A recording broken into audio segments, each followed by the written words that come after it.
Brussels sprouts are in that category of vegetables that people either love them or hate them. I'm probably closer to the second category.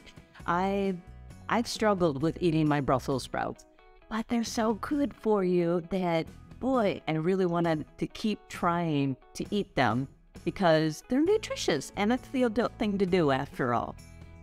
Now, whether you like Brussels sprouts or don't like them, I think you might like this recipe. So I'm going to share it with you now, and be sure to leave a message in the comments and let me know what you think. Start by cleaning the Brussels sprouts, then remove the stem tips, any blemished leaves, and chop them into quarters. For this recipe, 4 to 6 should do it. Drop the quarters into a food processor and pulse until you reach finely grated pieces.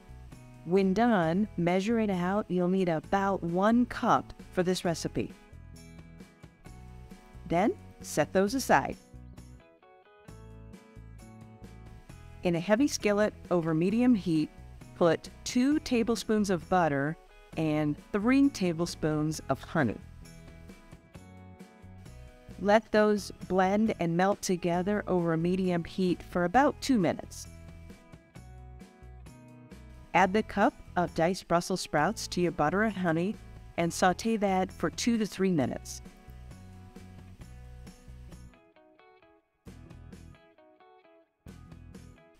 Add in 2 cups of prepared wild grain rice. Last step, add in a half a cup diced walnuts and let that cook for just a minute or 2. Then it's ready for the table.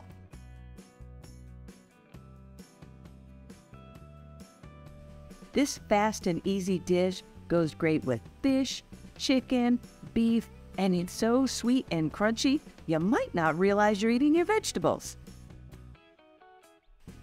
If you like this, subscribe for new recipes every Wednesday.